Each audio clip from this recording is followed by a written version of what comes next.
Hi, I'm Pete. Welcome to my shop. Today we're going to install a Bosch router table into a Powermatic PM66 table saw. I hope you enjoyed the video. Let's get started.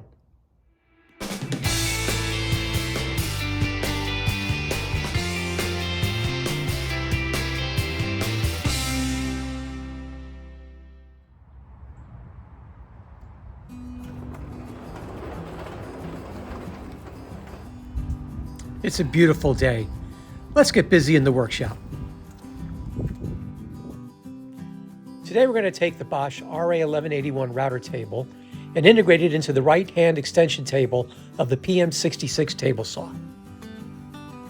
If you like this video, please hit the like button. And if you'd like to see more content from me in the future, please hit subscribe. Now, let's get started with the project. So here's my plan. I'll remove the extension table and reduce its length from 35.5 inches to 18 inches. This will leave enough space between the rails to drop in the RA1181 router table. This seems like a good plan, so let's get started removing the extension table. The first step is to remove the rip fence. Now let's remove the rip fence tube. The rip fence tube is connected to the rails by multiple bolts. I take my time removing the bolts, making sure not to drop any of them. Screws and bolts have a bad habit of disappearing in my workshop. With the tube removed, I notice lots of rust, so let's take care of that now. I carefully sand down the rust and apply a few coats of paste wax to all surfaces. Now we can remove the extension table by removing its mounting bolts and unscrewing the support legs. Again, I take my time removing the bolts, making sure not to drop any of them.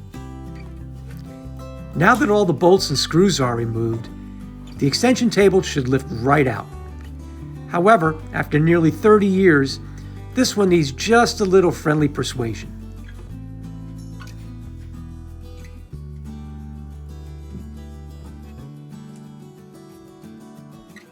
With the table removed, we can see its particle board top is in really bad shape with water damage all along its edges.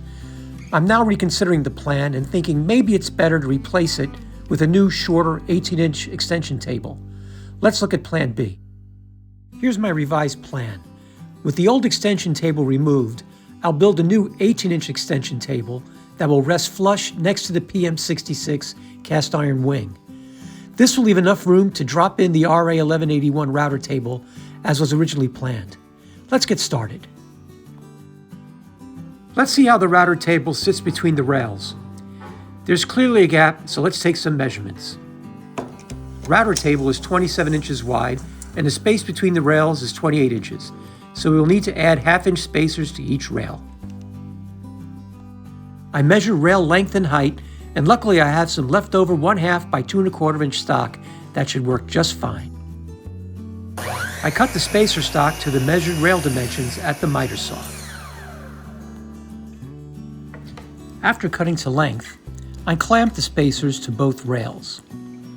I make sure the top of the spacers are flush with the top of the rails. This is important. We don't want the spacers to interfere with the movement of the rip fence. Once I'm satisfied with the placement of the spacers, I drill pilot holes through each of the rail's 6 mounting holes. I attach the spacers to the rails using number 12 by 3/4 inch round head screws with 1/4 inch by 1 1/4 inch washers. I bought these at Home Depot.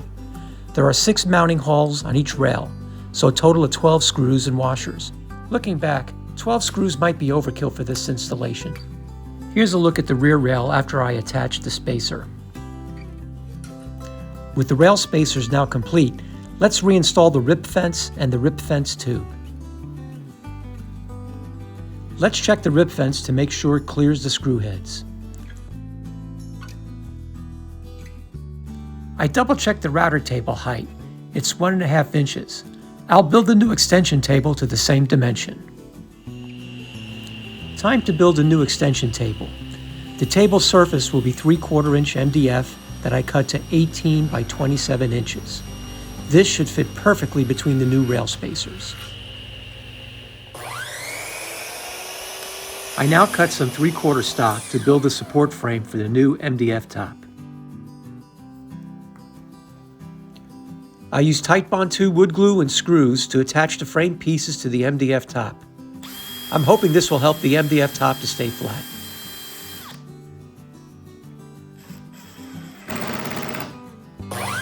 With the same stock I used for the support frame, I cut 4 18-inch support rails to attach to the spacers.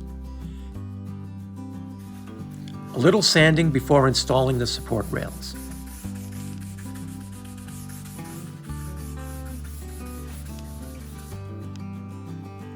I drilled 2 oversized holes in each of the 4 support rails.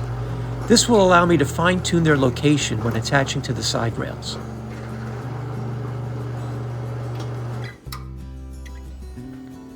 Just enough play for some fine-tuning.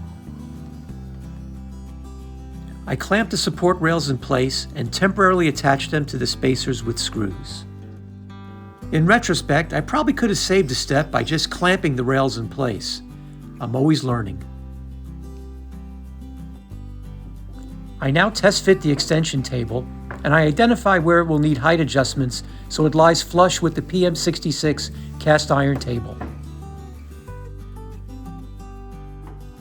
A few light blows with the hammer to bring the table flush with the cast iron wing is all it takes.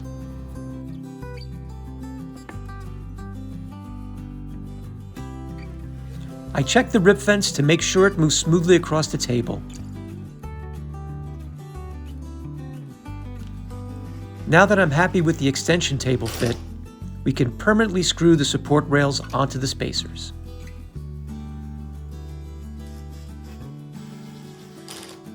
I repeat the support rail process for the router table.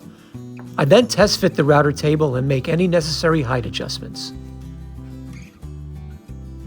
I use a straight edge to make sure the router table is flush and level to the extension table, and I fine-tune its position.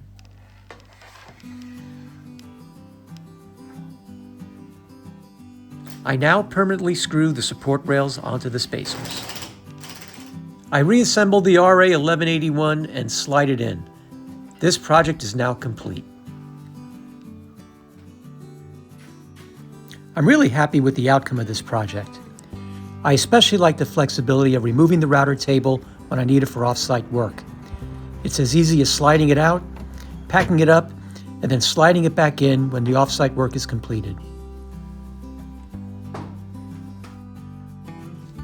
I hope you enjoyed this video and it inspires you to try this for yourself. What do you think of my solution? Please let me know in the comments below. I'll be posting an in-depth review of the RA1181 router table very soon. You can see it by clicking on the link below. Please subscribe to be alerted to new video content. Thanks for tuning in.